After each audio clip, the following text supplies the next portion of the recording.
Então é isso. Bom dia, pessoal. Hoje é dia 8 de agosto e vamos dar início a mais um encontro do grupo de tradução e leitura as estruturas clínicas de Lacan, do Alfred Edelstein. Então, no nosso último encontro, pessoal, o Laurence fez um questionamento que eu achei bastante pertinente, né? Eu gosto de quando vem alguns questionamentos que eu consigo me debruçar mais. E qual foi esse questionamento? Ele ficou em dúvida a respeito da diferença entre imagem fálica e, e o significante fálico, tá? Então, são coisas assim bastante distintas que eu vou tentar trabalhar um pouquinho antes da leitura, e vou precisar avançar e recuar em alguns pontos para poder falar disso, tá? Ele ficava em dúvida, né? Então, principalmente porque em vários momentos eu, ao invés de dizer imagem fálica, eu falava significação fálica, porque são coisas distintas, mas todas estão articuladas, tá? Então tá. Para começar, eu coloquei aqui, ó. Ah, não, é porque eu estou na outra tela. Entendi, olha lá. Eu coloquei aqui a formulinha da metáfora paterna. A metáfora paterna, né, para quem não conhece, a gente vai ter a substituição metafórica do nome do pai, né, a gente vai trocar demanda materna por nome do pai, né? Esse é um terceiro elemento, tá? Então temos 2 mais 1, 3, o nome do pai, e a gente vai ter enquanto produto, né, o nome do pai, então operando na cadeia significante, vamos ter a cadeia significante sobre falo, né? O que tem enquanto efeito que toda a significação, desde que opere P em A, né, porque, ou seja, está inscrito o nome do pai na cadeia significante, toda a significação será fálica, ou seja, não toda. Né? Tá bem. Isso é daqui que eu tiro muito sobre quando eu chamo de significação fálica, que é um efeito da metáfora paterna. Até aí, então, tá bem. Um outro ponto que eu acho que é importante a gente entender, que daí vai ser outra questão que talvez me fez questionar, me fez pensar, talvez que às vezes não está tão claro para vocês, é como é que é a posição vivo-morto, né? Porque Lacan, a partir do momento que ele vai fazer o uso do exemplo, da metáfora do jogo de bridge, ele vai dizer que assim como no bridge, onde temos 4 cantos, sendo 3, né? 3 que jogam as cartas e um é o morto, a gente vai estar dizendo que também o lugar do sujeito é o lugar do morto. E por quê? Né? Por que o lugar do sujeito é o lugar do morto? Porque o sujeito é o efeito entre significantes. E o significante mata a coisa. Então, não há nenhum significante que represente a coisa. Não há um significante que represente o próprio sujeito. Então, ele entra nessa condição de morte, mas ele precisa jogar como vivo. E como é que ele entra como vivo? A partir da imagem fálica, a partir desse φ minúsculo, da posição na condição imaginária. Então, até aqui, eu acho que está tranquilo, desde que, quando a gente fala sobre aprisionamento homológico, quando A, né, P opera em a gente vai ter, então, o aprisionamento, a fora-oclusão do sujeito, né, e vai ser necessário, então, trabalhar com a imagem fálica. Beleza. Então, daqui a gente vai seguir para cá para poder entender. Então, eu parto daqui para poder explicar isso e aqui. Ok.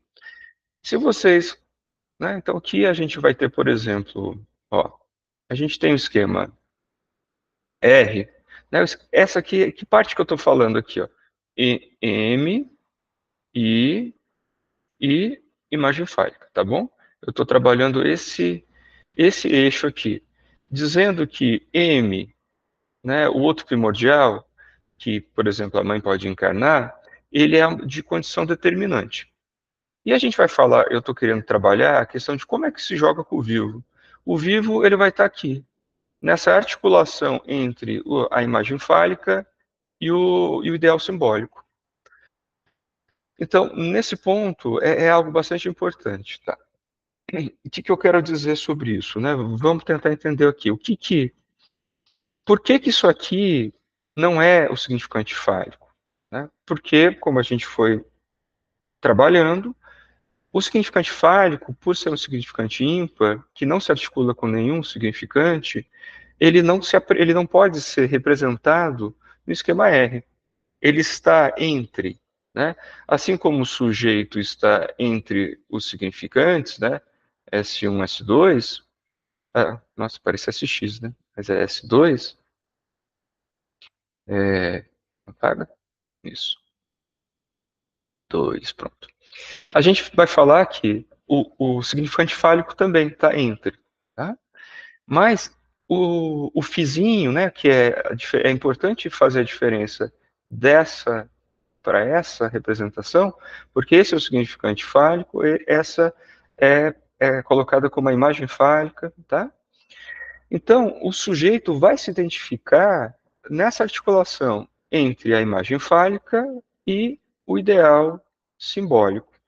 Então, nisso, então a gente vai ter aqui a imagem fálica, o sujeito vai se identificar com seu ser vivo a partir desse lugar, né? E, e como que isso se dá? Né? Na articulação com esse outro primordial, que é a mãe, no caso, né, ele vai tentar, a partir disso, né, a identificação com a imagem fálica, aquilo que falta ao outro primordial. Né? Ele vai entrar, então, como essa falta. Né? E para isso, a gente vai ter dois efeitos. A gente vai ter tanto φ no sentido positivo, quanto φ, né, a imagem fálica positiva quanto a imagem fálica negativa. A gente vai ter dois efeitos sobre isso. O primeiro, positivo, enquanto taponamento para falta de M, nessa condição de filho, e quanto negativo também, que sempre faltará na imagem especular do próprio corpo. Então ele vai ter essas duas características. Né? E aqui embaixo a gente vai estar né, trabalhando, olha aqui, né, a posição de vivo morto está exatamente aqui, né, mas ele se articula com esses dois simbólicos, né, o M e o ideal, né, o ideal simbólico.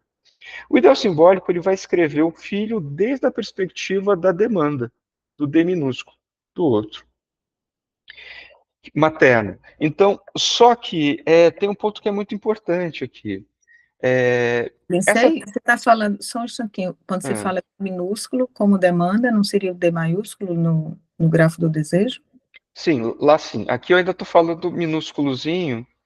porque eu estou querendo colocar dentro de uma condição imaginária, tá bem? Só por isso. Então eu estou trabalhando aqui todo numa condição, nessa articulação imaginária agora, tá? Eu estou tentando pensar o ponto da identidade desse sujeito vivo, tá? Então, a gente vai estar trabalhando agora com essa condição imaginária da imagem fálica e o ideal simbólico. E só que para que o ideal simbólico inscreva a demanda e essa demanda seja não toda, é preciso operar P em A. Então, aqui no texto que a gente vem trabalhando, uma das expressões utilizadas foi relação anímica, né? Como que a partir das cartas, tanto aqui, vamos colocar, de M, né? A gente vai estar aqui no ternário simbólico. Como, né? E o outro, né? O grande outro. Como que a partir desse ternário aqui, a gente vai constituir uma identidade, né? E essa identidade vai ter uma perspectiva muito fundamental na construção da realidade desse sujeito, né? Só que a realidade desse sujeito vai estar fora coída, né? O sujeito nessa realidade é fora coído. E por isso que ele vai dizer a respeito de que nunca é a realidade do sujeito, mas a realidade para o sujeito.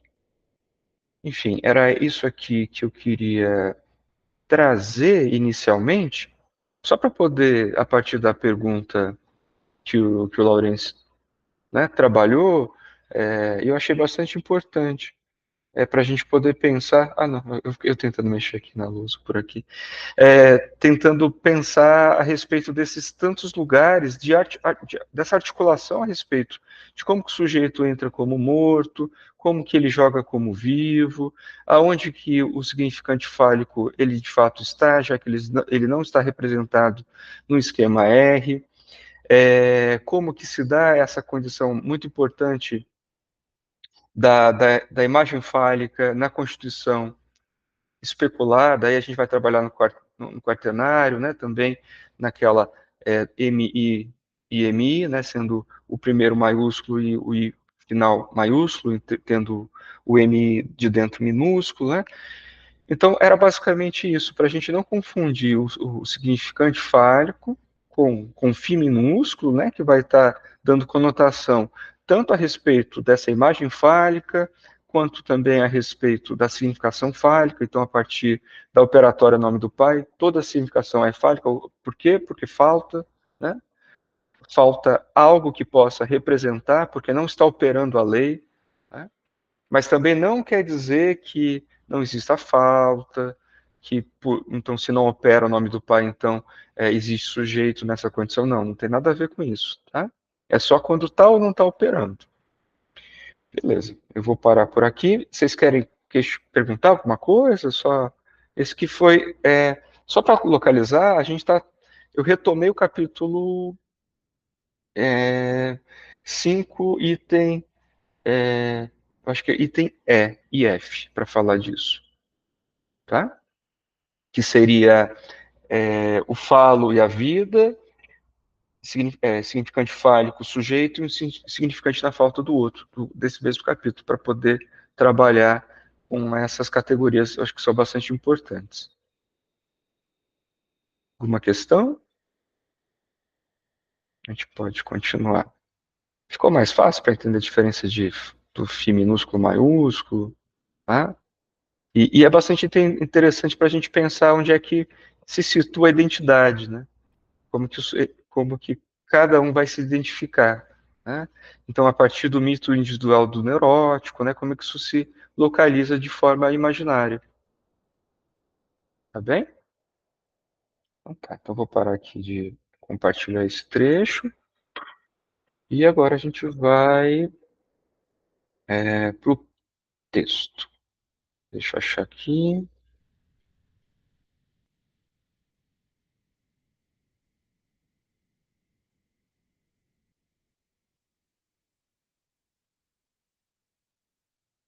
Tá muito grande aqui, não parece. 115,18. Acho que agora vai.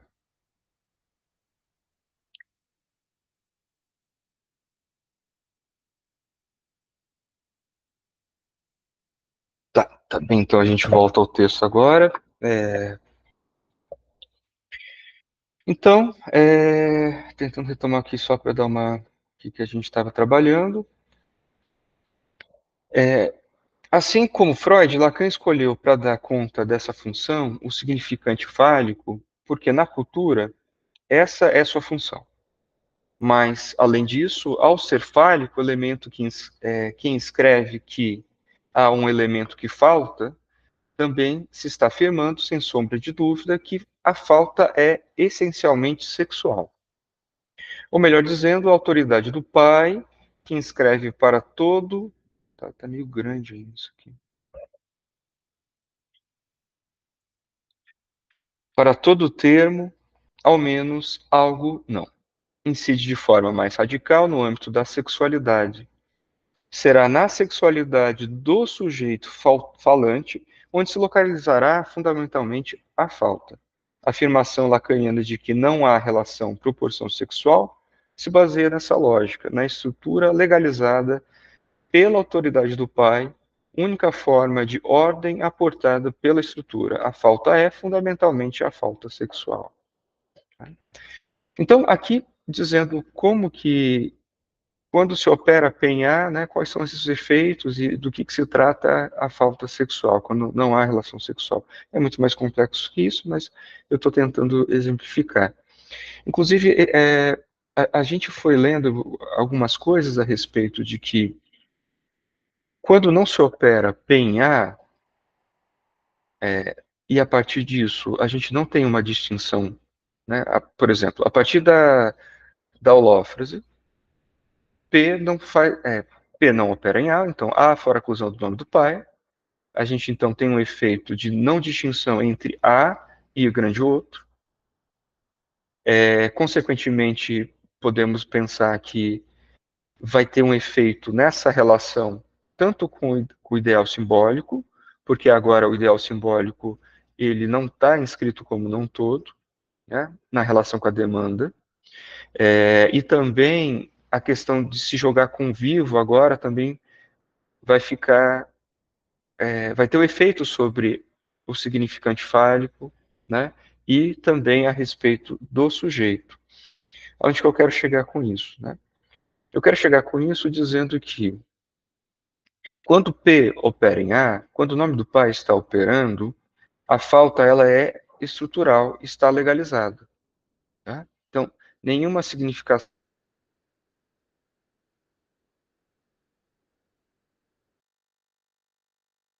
A contingência seja da própria estrutura, poder jogar com a contingência.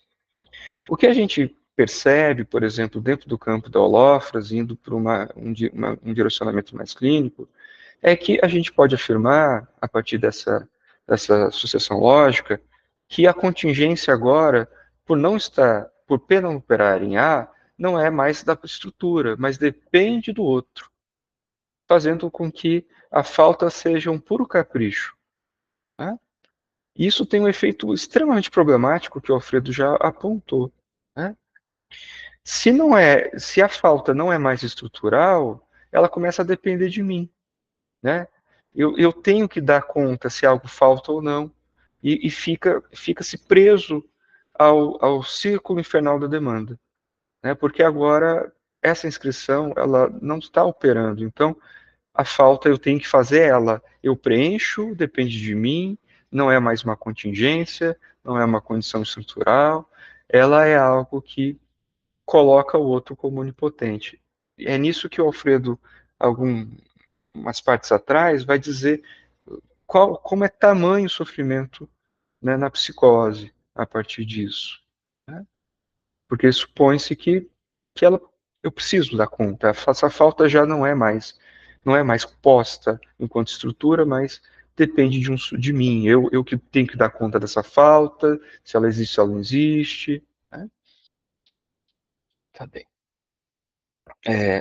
Descendo aqui. Então, a partir das propriedades do significante fálico, e dado que o significante fálico designa em seu conjunto os efeitos de significação, isto é, que todos os significantes estão limitados por uma resistência à significação, devido à relação de todos eles como falo, conclui-se que a tal conjunto de significados implica um conjunto não todo. Ou seja, é impossível contar com a totalidade dos significantes. Então, aqui está falando a respeito do efeito do significante fálico, né, no conjunto, e essa resistência à significação. Então, a gente tem a primeira, que todo conjunto, então, ele é não todo. Tá? Tal conjunto de significados remete, em última instância, a uma pergunta ineliminável sobre o sexo, a vida e a morte. Essa é a pergunta posta dentro do campo do intervalo. Né? Qual que é o meu lugar? Né? Onde estou eu no desejo do outro? Né? Qual que é o meu lugar a respeito do sexo, da vida e da morte? Essa pergunta que Lacan fala sobre ser uma pergunta estúpida, né? Aliás, a buscar a resposta seria estúpido, porque não há resposta, né? Mas a pergunta é bastante fundamental, ela movimenta uma análise. Né? Então, Lacan denomina o significante fálico como o significante do desejo. É coerente chamá-lo assim, uma vez que é o significante da falta no outro, em A. Considerando que o desejo do homem é o desejo do outro e que o desejo do outro é equivalente à sua falta. Além disso, dado que o desejo está mais além de toda demanda, né, porque o desejo é aquilo que é o resto, né? É o resto dessa equação entre dessa tríade de necessidade, demanda, um restinho ali que a gente vai chamar de desejo. Ele é, como tal, impronunciável, né? Assim como o significante fálico. Por isso que ele fala significante fálico como significante do desejo. Ele é impronunciável, o que também justifica que o significante fálico seja concebido como o significante do desejo. Este é outro motivo pelo qual Lacan não escreve o significante fálico no esquema R, mas sim o φ, né, a imagem fálica, pois o significante fálico deve ser destacado no conjunto dos significantes como impronunciável, indizível, distinto de todos, ímpar, consequentemente, além de toda demanda. Aqui também é possível articular com pequeno a, né? O objeto do desejo, que também ele é uma operatória também lógica, né? O que é esse a? Também está nessa condição muito próxima com essa lógica do significante fálico, que ele é impronunciável. Ele é isso de um resto, né? Dessa operatória. Então, o significante fálico, ao contrário de menos φ, nunca pode ser negativizado, justamente porque inscreve a inerência de menos um. Mas ao fazer isso também se torna o significante do gozo, ou seja, da interdição do gozo para todo sujeito da lei. A interdição do gozo se estabelece quando se enoda a função da falta de um significante no outro. O Alfredo aqui, ele traz agora o conceito de gozo, mas vocês vão perceber que ele não vai avançar muito nisso nesse momento. Tá?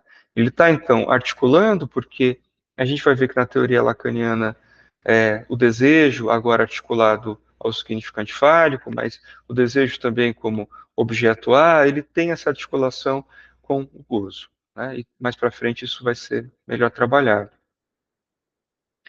Então, a relação íntima entre o significante fálico e o gozo deriva do fato de que se o gozo é interdito, ou seja, é proibido, e não pode ser dito, exceto entre interdito. Né? É bastante interessante poder fazer o uso desse jogo do intervalo entre os ditos. Né?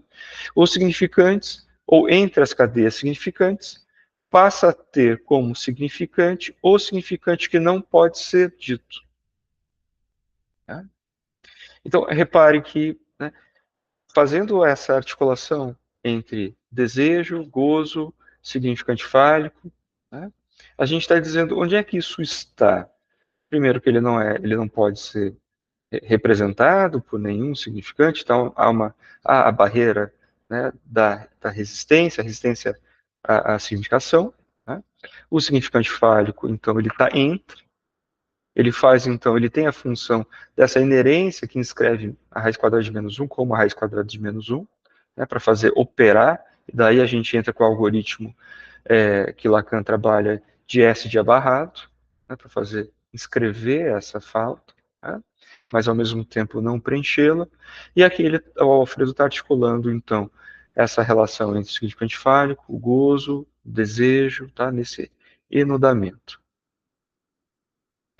Se a estrutura está devidamente ordenada ou legalizada, P está em A, tanto o desejo quanto o gozo são concebidos em relação à demanda. Tá? E aí vai ficar mais fácil em outros momentos da leitura, mas para quem já tem leitura prévia, por exemplo, no gráfico do desejo, fica mais fácil entender um pouquinho melhor a articulação que ele está dizendo, né, tanto o desejo quanto o gozo estão concebidos em relação à demanda. Okay? Então, o primeiro será o além de toda demanda. Qual que é o primeiro? Desejo. Tá? Então, o desejo é o além de toda demanda. E o segundo será um aquém, o gozo. Tá? Ambos por efeito da presença da demanda. Mas nunca pode ser reabsorvido ou anulado por ela. Aí vai entrar vários conceitos para tentar articular isso, né? Aufheben, né, o conceito hegeliano que o Lacan trabalha, né, como que para Hegel aquilo que acende mais conserva, ou aquilo que se modifica mais conserva, né? Então por isso nunca pode ser reabsorvido também. É necessário também trabalhar aqui, coisa que eu não vou fazer agora, mas pensar que essa demanda que demanda que é essa, né? Na relação com o outro. Então, por isso, na articulação entre necessidade e demanda, isso fica um pouco mais compreensível. Então, nenhuma demanda deixará de produzir um efeito de mais além. Exemplificável pela frase: isto é o que me dizes, mas o que realmente queres? É o que foi, né? Então, nesse sentido, essa pergunta, né, a respeito desse lugar, na relação com a demanda, né?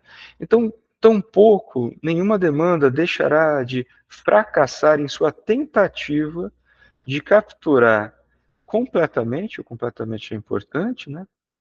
Nas suas redes o gozo do corpo. Ao não poder ser recapturados pela demanda, ou seja, pelo que pode ser dito, um por excedê-la, outro por ser o que não termina de se incluir, então lembrando que um é o desejo, outro é o gozo, né? Então o significante impronunciável por excelência, né, o significante fálico, o significante inominável, passa a ser o significante tanto do desejo quanto do gozo. E se, como acabou de ser afirmado, o significante fálico pode ser denominado o significante do desejo entendido como o mais além de toda demanda, articulável, então recupera-se uma forma utilizada por Lacan no início do seu ensino. O desejo torna o homem vivo, correspondente à lógica de sua movimentação em busca do que deseja, um objeto inalcançável por natureza, mas agora também se pode articular ao fato de que o desejo torna o homem vivo porque seu significante é o significante da vida e da procriação. Então, assim, por isso que eu quis trazer, assim, retomar a pergunta do Lawrence para a gente entender como é que se articula o jogo da vida e da morte, né? Como que o significante ele faz com que a morte, né, faz o chamado segunda morte, né? Porque mata a coisa, exatamente por nada de místico, né? Nada como às vezes algumas interpretações psicanalíticas tendem, mas por simples lógica significante, porque não há nenhum significante que possa representar o sujeito, né? Ou seja, ele é intervalar, né? Mas como a partir do significante fálico, né? Quando P opera em A gente vai ter efeitos muito importantes, né? Por isso que eu trouxe a relação, onde é que surge a identidade, né?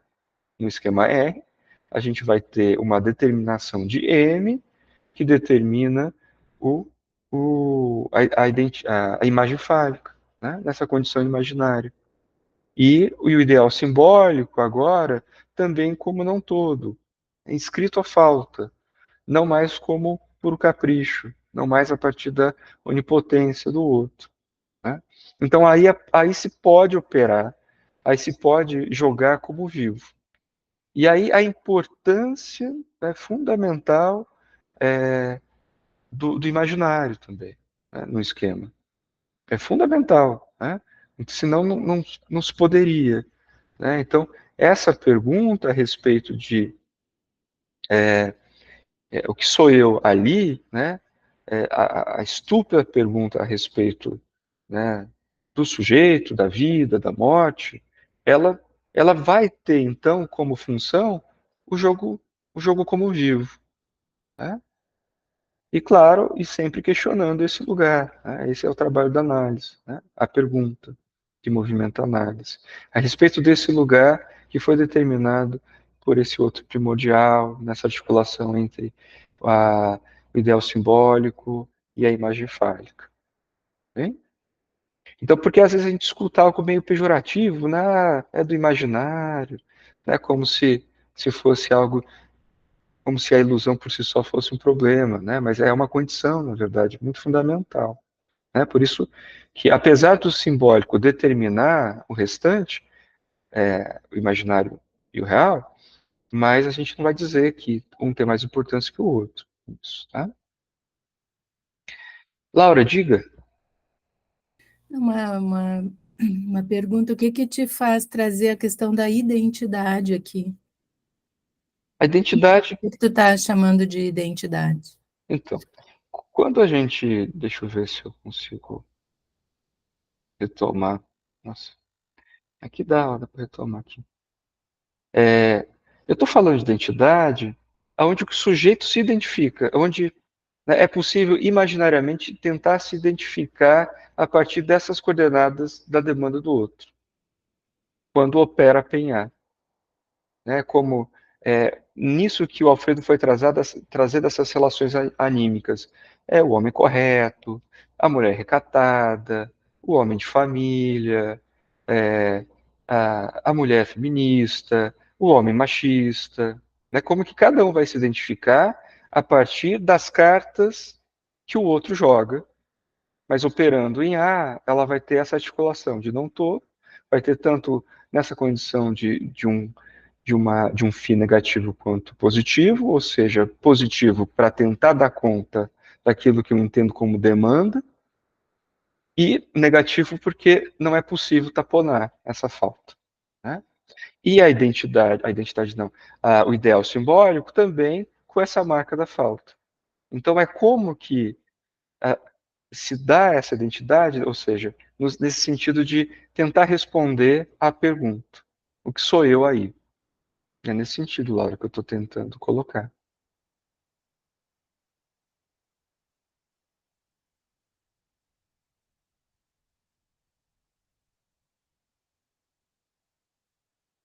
Tá bem, obrigada.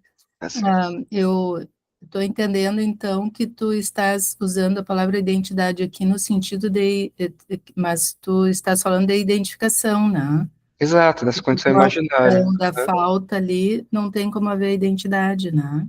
Isso. É porque no começo, eu estou usando identidade porque eu estou tentando utilizar o mesmo termo que o Alfredo utilizou anteriormente, com a ideia de identidade quanto carteira de identidade, que ele vai tentar explicar, Ah, tudo bem. Então né? agora tu me responde. Isso. Né? Mais do que a Tá no identidade, outro ponto. isso, é tentar citar onde aquilo, assim, né, algo que possa dizer, né? Então, é tentando utilizar alguns termos, tentando na continuidade do texto, né? A identidade como RG, né? Nesse sentido. Então, aqui a gente dá início ao último item, né? Que é um item bem pequenininho, mas aqui a gente vai poder concluir hoje. O último item do capítulo 5, que é incompletude, falta e perda. E, então, a partir desses argumentos, pode-se estabelecer que nem toda falta implica a mesma estrutura. Esse é o primeiro ponto, tá? Então, a diferença é que está inscrita e opera ou não. Mas falta está, né? Mas não implica. Então, ele está fazendo basicamente a distinção entre o campo da holófrase, né, e do intervalo para isso. Sem passar pela oposição desenvolvidas por Lacan, então agora ele vai tratar dentro de uma teorização mais lógica, matemática, em torno da falta de objeto dentro do sistema frustração, privação, castração. É possível e talvez conveniente distinguir entre tipo de falta, sem seguir nisso as articulações que se poderiam deduzir do ensino de Lacan, mas apresentá-lo em função das grandes distinções impostas pela clínica diferencial. Então, ele vai trazer aqui algumas possíveis formas de se pensar a falta, né, de forma mais lógica. A incompletude, a pura ausência sem conotação, tal como aparece manifestada pelo teorema de Gödel, ou pelo princípio da incerteza de Heisenberg. Essa dimensão não implica diretamente a dimensão subjetiva. Então, a incompletude enquanto por ausência, ela não está colocada na dimensão subjetiva. B. A falta é enodada estruturalmente à ordem e à lei, que funciona como objeto à causa de desejo, e poderia ser denominada em francês, eu não sei pronunciar, falta. Tanto em espanhol como em francês, provém do latim faler, derivado, por sua vez, de falitus, por falos. Seu significado associa-se como a culpa pela transgressão da lei e o problema da verdade.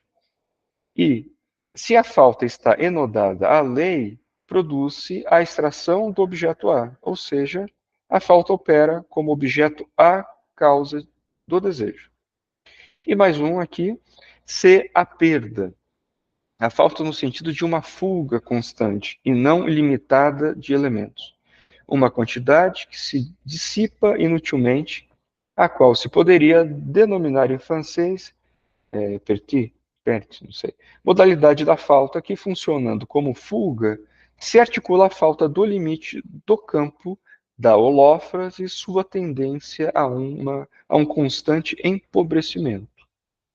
Então ele traz aqui essas três possibilidades de pensar a falta, a primeira como pura ausência, a segunda na articulação com a lei, e a terceira como fuga constante. Ao distinguir entre tais modalidades da incompletude, consegue superar com essa noção no campo, faltou nossa, né? Não, está aqui. No campo da holófrase, sem que, por isso, se chegue a sustentar o funcionamento do objeto A, a causa do desejo, onde não foi extraído. Então, é nisso que é importante pensar que é possível trabalhar com a incompletude, com a falta, e fazer a distinção de quando há ou não há extração de objeto A, falando então da holófrase. Assim, o A, né, a cadeia, o campo simbólico, não deve ser considerado como completo, mas a não completude funciona de maneira diferente. Se no campo do intervalo a falta do A opera em relação à castração do outro, no campo da holófrase, tal falta no A maiúsculo, ao não estar inscrita e legalizada, então é aí que é importante, né? A falta, então ele está afirmando que há falta, tá? Aqui, repare, há falta na holófrase. Mas ao não estar escrita e legalizada, funciona como puro capricho do outro. Que embora implique que algo falte, já que o outro demanda é o que não tem. É uma manifestação da onipotência que gera os efeitos mais atrozes sobre o sujeito. E aqui, então, quando a falta não está legalizada, inscrita, a contingência, então, a partir disso, ela é capricho também. Né? Ela não é condição estrutural. Pelo menos, não se pode, a partir disso, ler a contingência enquanto algo da estrutura. E por isso a grande problemática de dialetizar, né, dentro do discurso de holófrase. Se a falta do significante em si é inevitável, não está enodada a lei e a sua marca, em absoluto, há uma limitação do campo da realidade. Então a gente está falando que se essa falta não está legalizada, a realidade para o campo da holófrase intervalo é distinta. Se a marca se conota a falta, a realidade ganha um marco, como na neurose. Se o que falta na realidade não se marca, a realidade se infinitiza, como na holófrase e no esquema I. Deve haver um elemento positivo que venha dar conta do que falta. Se há, a realidade ganha um limite. E tem uma estruturação quadripartida, tal como indica o esquema R, né, como uma banda de Möbius. Então há limite. Né, há a ideia do real no sentido do impossível. Então, se inscrita, existe um impossível. Se apenas existe a dimensão de pura perda e não sua inscrição positiva, o que limita a realidade não opera. Então, a mesma funciona a pura perda. E aí também a gente não está mais trabalhando com a noção de impossível. Né? Ou seja, são duas assíntotas no esquema aí. Né? Enfim, a gente vai parar por aqui. Né? A gente conclui então hoje o capítulo 5. Se vocês quiserem pensar alguma coisa em conjunto, né? Porque esse trechinho final ele é pequeno, mas assim é possível pensar muitas coisas, né? Vários desdobramentos na clínica a partir disso. Então, diga, Laura.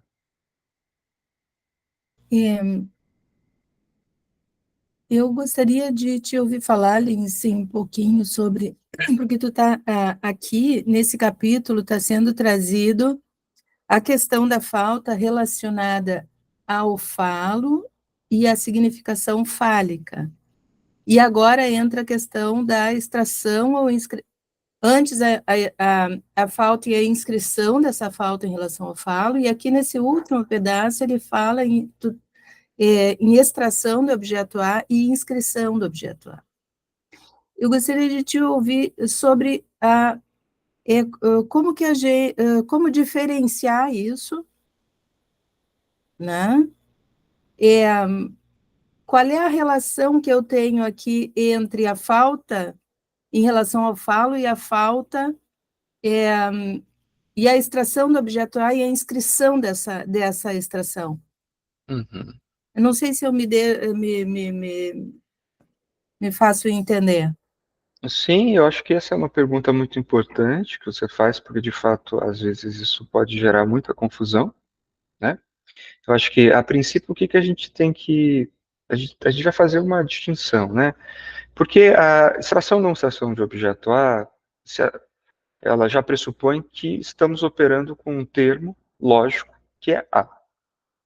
E Lacan é muito sagaz para utilizar uma letrinha A para falar sobre o desejo, né?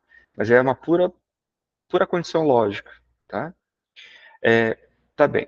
Além disso, é necessário a gente exatamente, eu acho que essa é uma pergunta muito válida, exatamente porque, apesar do Alfredo estar dizendo que o campo do intervalo é o campo da extração do objeto, ele não explicou ainda muito bem o objeto lá, né? Por quê? Porque a gente está, historicamente, cronologicamente falando, em um momento onde o Lacan ainda não colocou o objeto A tão bem trabalhado, né? A gente está no esquema R. A gente está lá no Seminário 5, que foi mais ou menos construído junto com o esquema I, com o gráfico do desejo, né? Então a gente tem que entender um ponto, que é a organização que o Alfredo está fazendo dessa teoria. Então ele estrutura dois campos, né? Para pensar a clínica mais além do pai, ele vai estruturar em dois campos.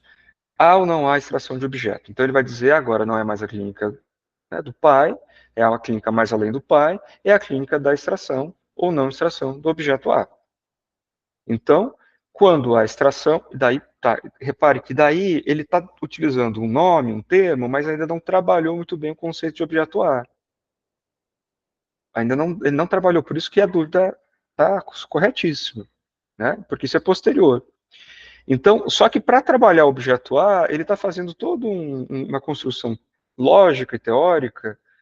Primeiro, repare porque ele está dizendo o significante fálico, né, é o significante que vai estar articulado ao desejo, né, ao desejo e ao gozo, né. Ele está avançando, ainda devagar, né, mas ele não falou, repare, ele nem está falando ainda muito bem de gozo e nem muito bem de extração de objeto A, ele só afirmou.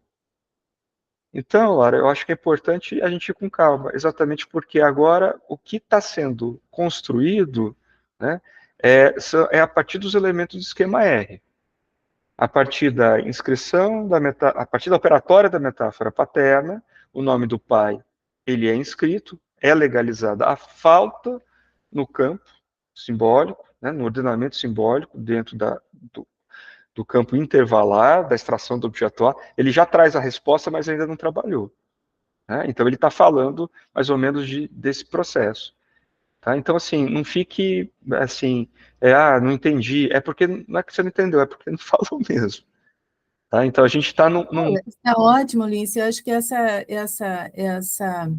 esse situar no desenvolvimento aqui teórico, isso está ótimo para mim, tá? Tá.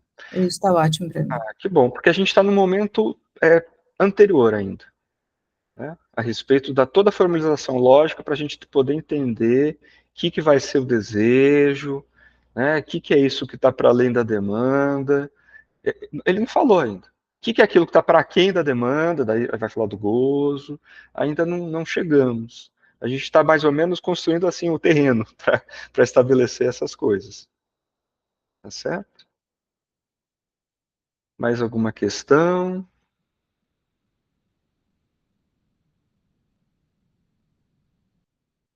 Mas assim, excelente a sua pergunta, que eu acho que é importante às vezes a gente poder situar, porque eu vou indo, e às vezes eu não lembro de falar essas coisas, né?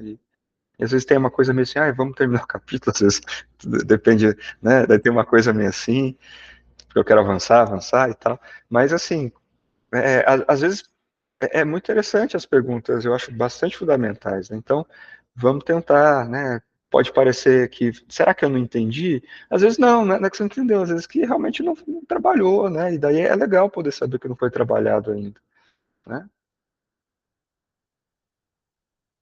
Tá bem? Então é isso, pessoal. Quero agradecer a participação, tá? E a gente se encontra então na semana que vem. Esse encontro foi gravado e logo vai ser disponibilizado no nosso canal do YouTube, Apola Uberlândia. Tá certo? Um abraço a todos, bom restinho de semana e até semana que vem. Tchau, tchau.